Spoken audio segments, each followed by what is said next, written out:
Bismillahirrahmanirrahim.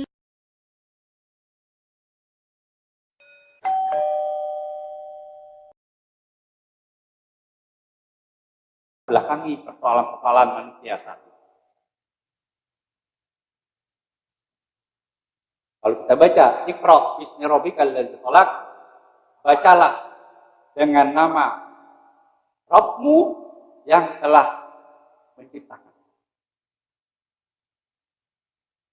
Pada saat itu, pada tahun 611, dari mulai kelahiran Nabi Isa, mulai dari tahun 1 sampai tahun 611, menurut ahli sejarah berkebangsaan Amerika, bahwa umat manusia itu telah melakukan sesuatu yang sangat buruk. Jadi menurut penelitian ahli sejarah, bahwa tahun-tahun ini adalah tahun di mana manusia berbuat yang paling rendah. Manusia mencapai titik nadir. Jadi ayat ini turun bukan untuk orang Arab, bukan. Jadi ada sementara orang mengatakan bahwa kenapa ayat Quran turun di Arab? Karena orang Arab itu adalah yang paling jahat. Itu keliru. Itu namanya memfitnah bangsa Arab. Jadi pada saat itu dunia itu ada 4 kelompok bangsa-bangsa besar. Yang pertama adalah Romawi. Yang kedua, Persia atau Sasanid. Yang ketiga adalah India. Dan keempat adalah Cina.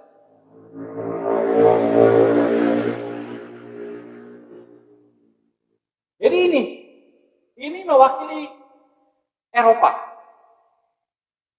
Persia, Asia Tengah, sampai ke Afrika, India, ke Asia Timur, sampai ke Asia Tenggara, dan Cina. Jadi dunia saat itu adalah Taurat, Zabur, Injil, ya, yang telah turun sebelum ayat ini turun, tidak bisa merubah, tidak bisa menata kebrutalan manusia saat ini. Boleh kita buka lembaran sejarah baik di YouTube atau di mana saja, bahwa orang-orang Romawi, orang Persia itu telah melakukan kezaliman kepada umat manusia yang sangat luar biasa. Kita bisa buka di dalam sejarah-sejarah manusia tentang bagaimana persoalan-persoalan bangsa Romawi pada waktu itu.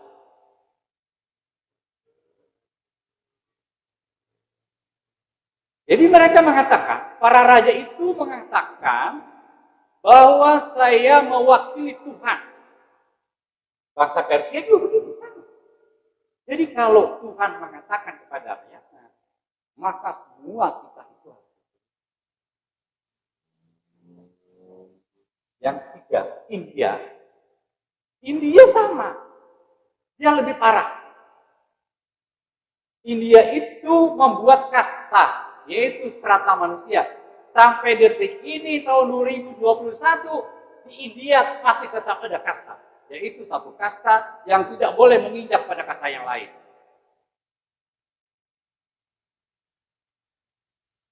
Di Cina tidak jauh berbeda. Jadi Allah itu yang telah menciptakan manusia. Tentunya punya tanggung jawab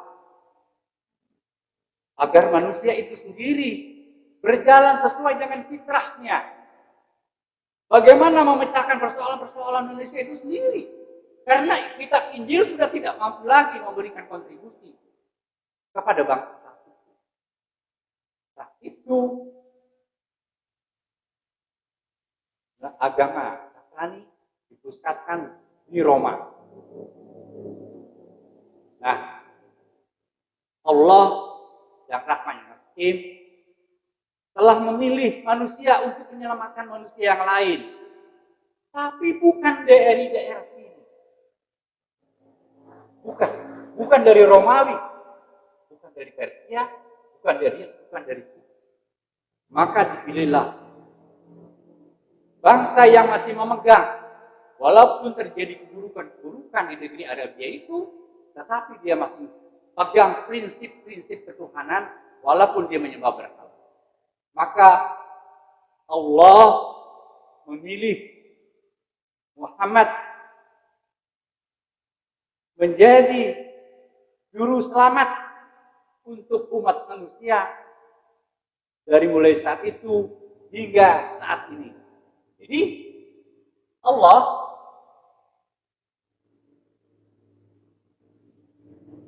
melalui malaikat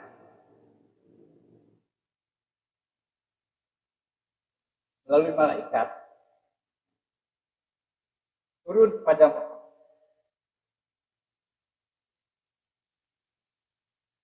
Jadi Allah dengan perantara malaikat memberikan berita-berita firman kepada Muhammad. Dalam bahasa Arab, Allah wa malaikatu shollu ala nabi.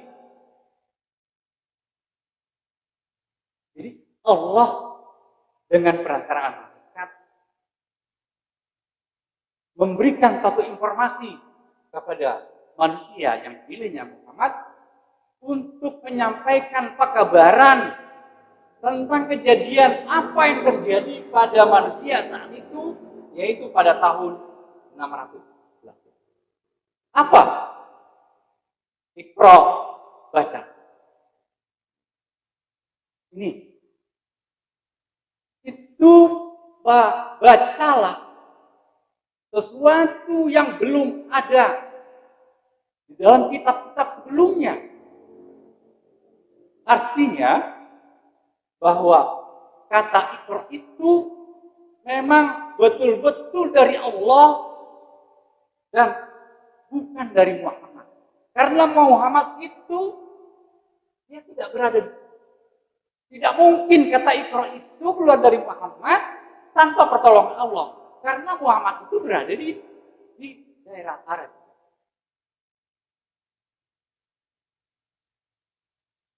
Jadi, membaca Iqra kembali bahwa latar belakang turunnya ayat ini adalah dengan latar belakang kehancuran manusia. Oleh karenanya, yang perlu diperhatikan oleh pembaca bahwa ayat ini turun karena kehancuran manusia sendiri atas ulah manusia. Lalu kita baca untuk saat ini. Jadi hari ini kita baca untuk saat ini. Kalau yang tadi latar belakangnya dan ayat surat Iqra al-Alaq ini adalah latar belakangnya kalau dalam turutan Al-Quran itu adalah surat At-Tin. Jadi Al-Alaq itu latar belakang surat At-Tin. Apa itu surat At-Tin? Keterpurukan manusia karena tidak bertahkim kepada Allah. Jadi adanya surat Al-Alaq karena adanya surat At-Tin. Maka muncullah surat Al-Alaq ini. Jadi untuk saat ini bagaimana? Apa yang terjadi pada diri kita sebagai umat Islam yang mempunyai kitab? Kalau orang lain, bangsa-bangsa lain tidak diberikan kitab. Kita yang diberikan kitab kok ia harus ngerti? Jadi kitab ini bukan dibaca doang. Kalau dibaca saja, kita ini bukan orang Arab. Kita orang Indonesia yang perlu translate. Inna anzalahul Qur'anan Arabiyyan la'allakum ta'qilun. Dalam surat itu. Jadi sesungguhnya telah kami turunkan Al-Quran dengan berbahasa Arab agar kamu ta'qilun, rasional. Jadi maksud Allah agar kita rasional, menggunakan akal dan daya pikir agar kita itu tidak terjebak pada hedonisme dan lain sebagainya seperti yang terjadi pada abad ke-7. Nah, hari ini keterpurukan manusia itu yang pertama, dia tidak punya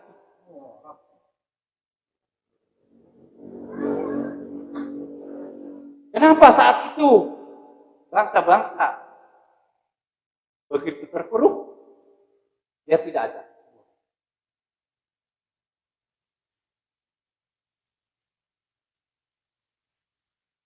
Dia menciptakan apa yang maunya dia sendiri. Hari ini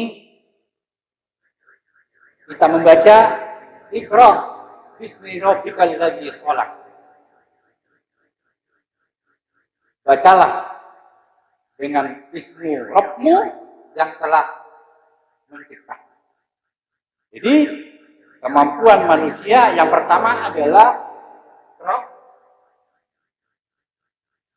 bisa membaca. Yang kedua adanya ismu Rabb. Yang ketiga adalah khalaq.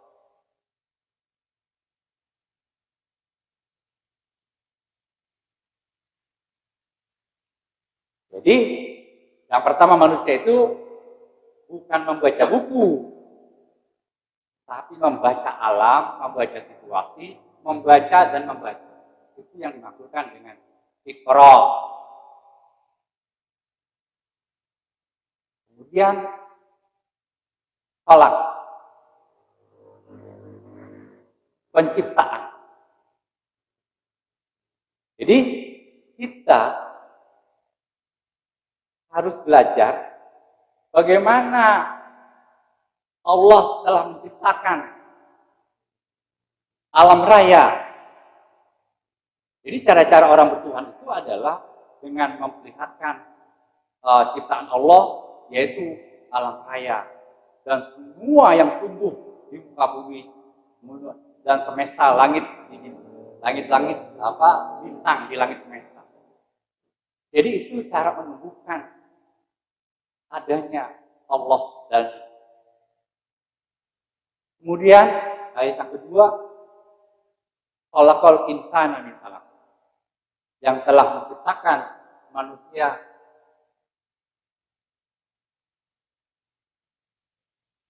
dari segumpal darah. Jadi dalam diri kita bahwa diri kita adalah ciptaan Allah. Jadi kalau sudah ciptaan Allah, jangan nyari-nyari Allah itu ada di mana.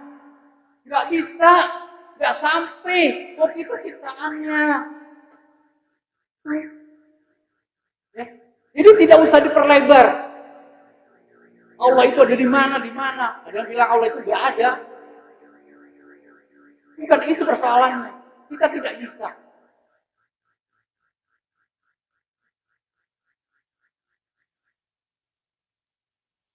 Kemudian Iqra wa rabbukal akram.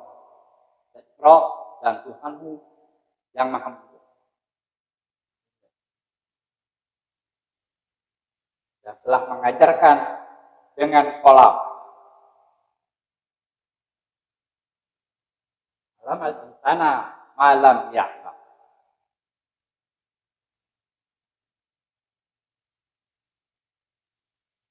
Jadi ayat ini adalah memberitahu kepada manusia, pada diri kita sendiri, bahwa yang pertama, diri kita manusia itu berkemampuan ikra.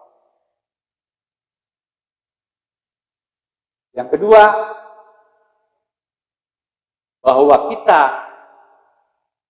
bisa mencipta. Yang ketiga, bahwa kita unsur yang pokok adalah alat,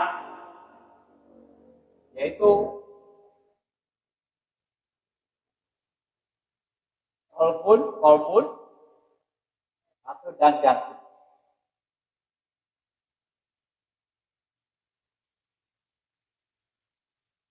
Yang keempat adalah mulia.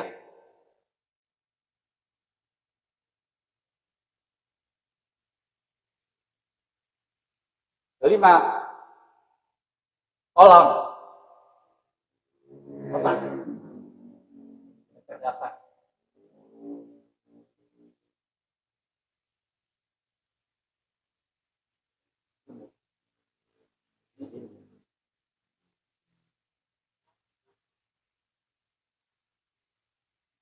Jadi diri kita itu sebenarnya ya, bisa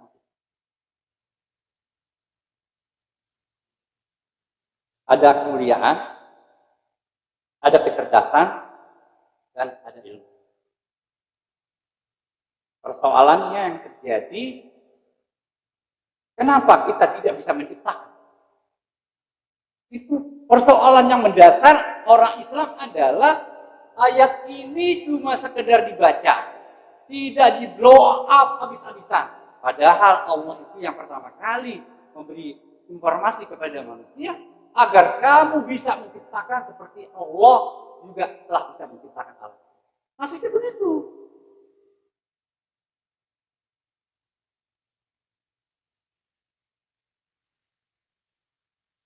Jadi memang ada sementara orang, ya, ada sementara orang. Udahlah, kita biasa-biasa aja. Dunia nggak dibawa mati.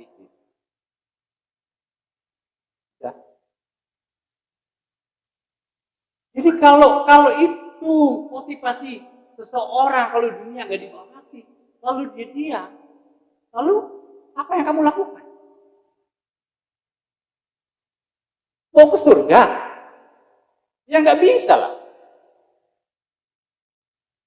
Ada sementara orang lagi mengatakan, ceramah mengatakan, jangan bermewah-mewahan lah di dunia. Harta juga tidak dibawa. Tapi yang ngomong itu dia pakai Alfa, pakai Mercy, dan ada di dalam istri yang kaya. Dia ngomong apa? Ini yang jadi persoalan. Nah, jadi kalau kita telisik ilmu ayat ini adalah manusia itu sudah dibekali dengan perangkat-perangkat.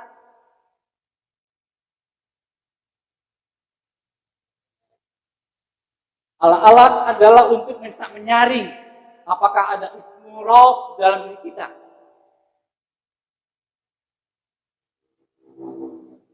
Kolam adalah bagaimana membuat dunia menjadi nyata. Orang nggak ada yang nggak mau kaya, nggak ada. Naif kalau orang itu tidak mau kaya. Kenapa?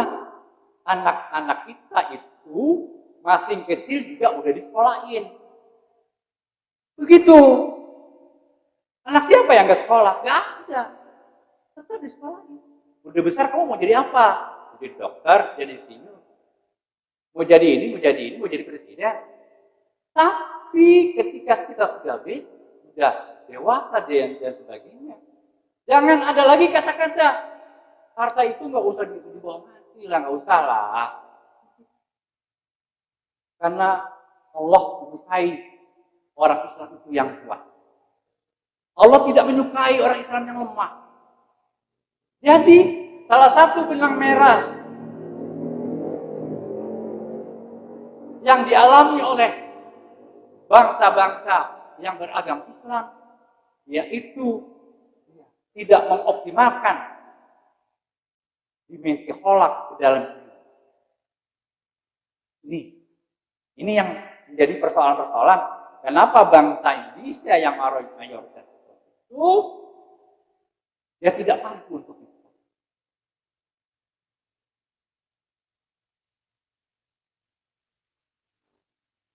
Mirisnya saya juga ini adalah dengan kata-kata hayya 'alas shalah, hayya 'alal falah. Marilah kita sholat, marilah merebut kemenangan. Saya tanya dalam diri saya sendiri, menangnya di mana? Kita menangnya di mana? Padahal Allah janjikan di dalam Quran, surat An-Nur ayat 55, bahwa orang-orang yang beriman dan mengerjakan amal soleh, maka kelak engkau akan dijadikan pemimpin dunia di muka bumi. Janji Allah. Artinya, ketika orang Islam tidak bisa menjadi pemimpin dunia ini, itu artinya kita tidak beramal soleh. Begitu. Lalu siapa yang tidak bisa beramal soleh? Baca sendiri. Itulah sebabnya mulai saat ini kita akan berusaha untuk menghadirkan sebuah solusi dari Allah Subhanahu wa taala melalui ayat-ayat yang selama ini terjadi framing dan dikotomi agar orang Islam itu tidak bisa maju. Jadi setelah saya membaca beberapa buku bahwa terjadi alih pemikiran. Kalau yang sebelum kekalahan Islam, orang Islam itu sangat menggebu-gebu. Bagaimana dia cara-cara bertuhan, bagaimana dia mengikuti Nabi. Tapi ketika orang Islam kalah pada tahun 1236 di Granada, maka mulai saat itu pemikiran orang Islam itu berubah. Itulah mulai di mana orang Islam itu tidak lagi muncul ke permukaan. Pada abad ke-15, bangsa Eropa yang telah mengalahkan Islam di Granada, dia ekspansi. Inggris, Perancis ke dunia Arab, Belanda, Spanyol, Portugis, itu salah satunya adalah ke Indonesia, dan tugasnya adalah untuk meredam agar orang Islam itu tidak muncul ke permukaan.